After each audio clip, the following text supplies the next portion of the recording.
Okay, let's go ahead and add the kind of circular weapons, and I guess this is some sort of instrument. I have no idea what that is.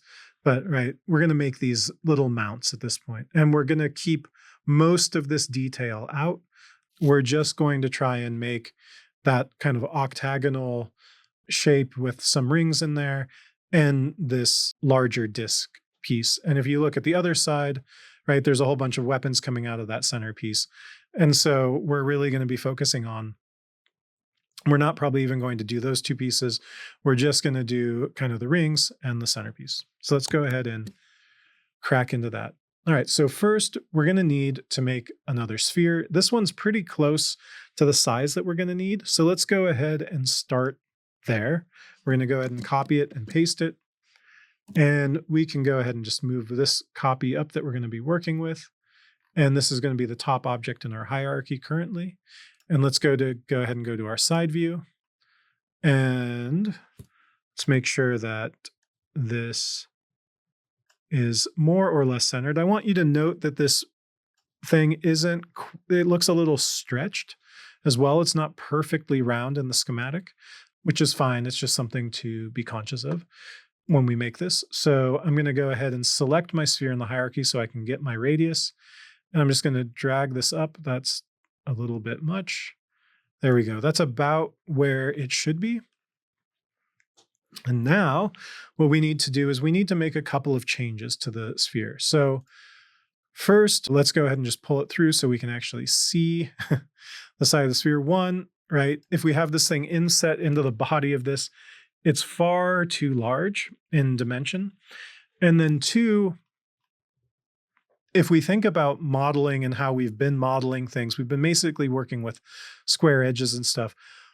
But it would be really useful if this center point was actually aligned with the center of all the rotation that's going to be happening on this side, right?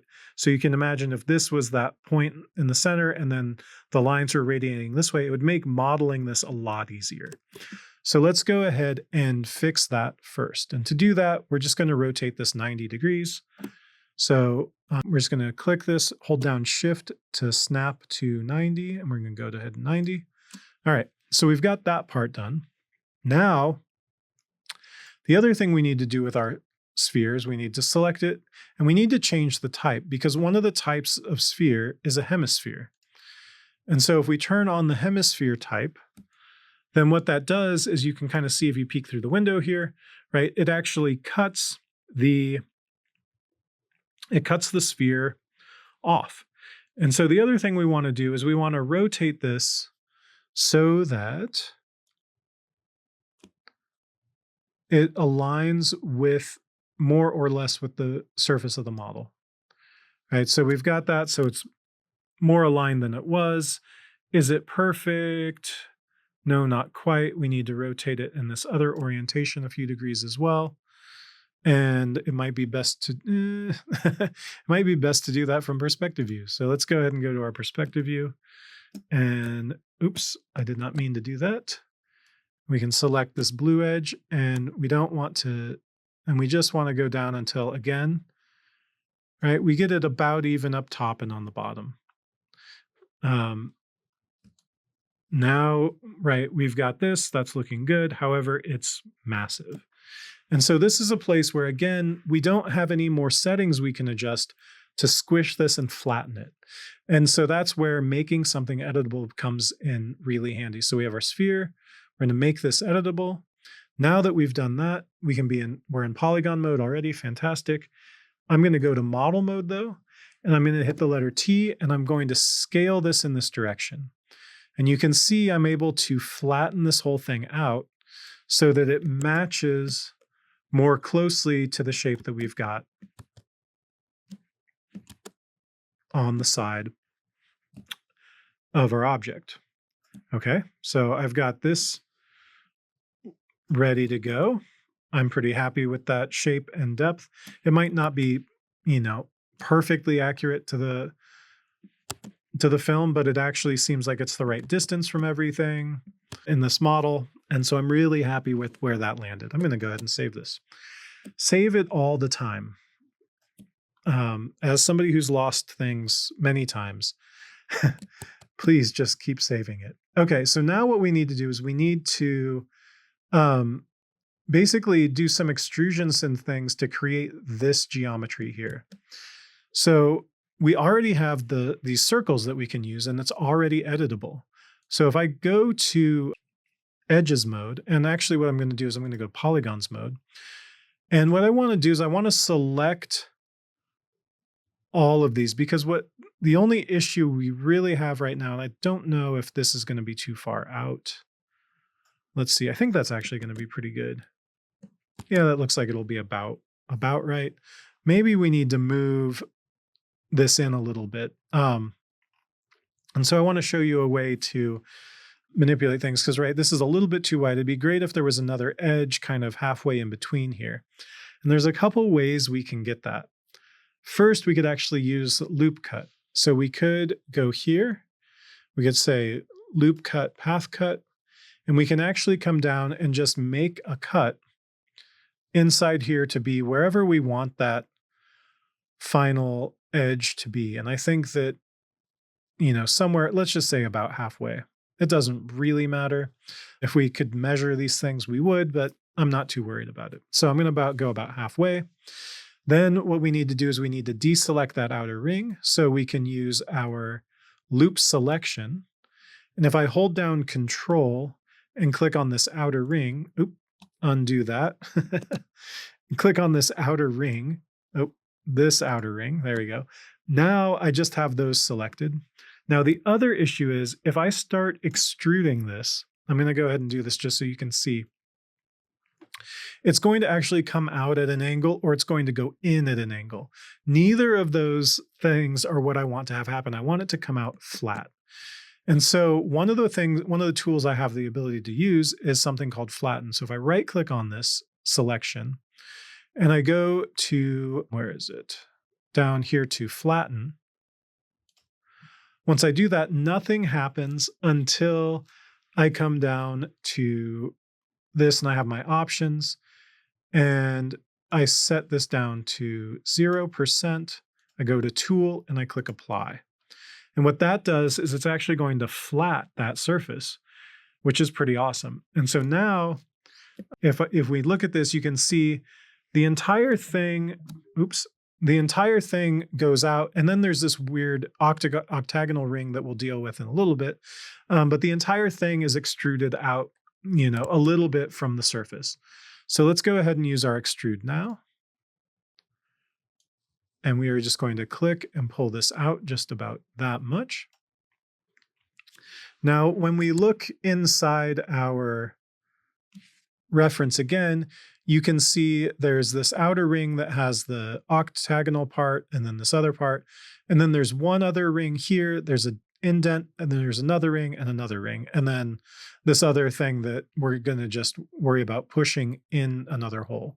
So we have several different levels here. And so what we need to do to start with is to say, okay, that octagonal ring is going to overlay this part here, right? This outer edge. So let's go ahead and use our loop cut again. And loop cut, by the way, is KL. It's also, right, this button down here. And so we can go ahead and say, okay, well, let's create one ring here. And if we look back at our reference, right, there's a pretty big gap and then there's another narrow band. So let's go ahead and come down here, right? So there's a pretty big gap, narrow band. And then inside here, we have, and we're not going to worry about that. I'm not going to worry about that other narrow one. We could, if you really, if you want to, you can go for it. But I'm just going to go ahead and create one more ring there because we'll have our work cut out for us. So what I need to do is use my extrude tool and my loop selection tool a lot. And so Cinema 4D has a ton of quick keys. Sometimes they're multiple keys. If I hover over loop selection, you'll see at the bottom of the little text box, it says U tilde L. That means I hit U and then L for loop selection. So I hit UL. And I'm just going to select, I'm going to zoom in a little bit because clearly I'm having a hard time clicking things. So there we go. I'm going to hit that. I'm going to hit the letter D, which is extrude. I'm going to extrude this out a touch, and I might go to my options and say I did, 3.258 centimeters. And I'm going to do the same extrusion for these next two little iterations. And I'm kind of regretting not doing a third cut, but we'll start with what we got and see where we go. Okay, so then I'm going to say UL to do loop cut, loop selection. I'm going to hit the letter D. I'm going to click off someplace and pull that out. Oh, I didn't want to do that. What I wanted to do was undo that. Oh, now it's saying my offset is 2 point something. Let's undo this one as well. Let's just see what that does. So, okay, so use my loop selection to do this. I've hit D to extrude. And now what I want to do is I'm going to use this one to set my offset. I'm going to go ahead and pull this out maybe about this much, which is about 269. If I click Shift and click on the tool and pull down here, you'll see I can apply and do new transforms. So now, right, with this extrusion, much like the bevel, I can actually repeat the same amount of lift. So these can all be level with each other. So now to get my loop selection, I'm going to hit UL, select this, hit D to get the bevel, and then I'm going to scroll down. I'm going to hit apply, right? So that's going to pop out to the same amount. And you know what? I might as well go ahead and make one more loop cut. So I'm going to hit KL, and I'm going to make a little tiny valley there. And then I'm going to hit UL to select this ring. I'm going to hit D. And you can see how, right, if you're doing those repetitive tasks, Cinema 4D makes it a lot easier to repeat those tasks over and over and over again. Okay, so now I've got all of that geometry created on the side of this thing, right? That didn't take very long. And we got something reasonably complex done. And it's still pretty simple in terms of, right, the number of polygons and the complexity of this object. Okay, I'm going to save this because that was a lot of work. Then I'm going to go ahead and take my whole sphere that I have in here, and I'm going to call this my, we'll just call it a weapon mount. I don't know what you want to call it. And then we will go ahead and just drop this into our symmetry. And if I rotate my view, right, we now have that same object on both sides of the thing. Now, you can see this object penetrating through this surface. And if we were detailing the inside of this object, we might want to make an adjustment to that edge or shrink it some. But as it stands, it really depends.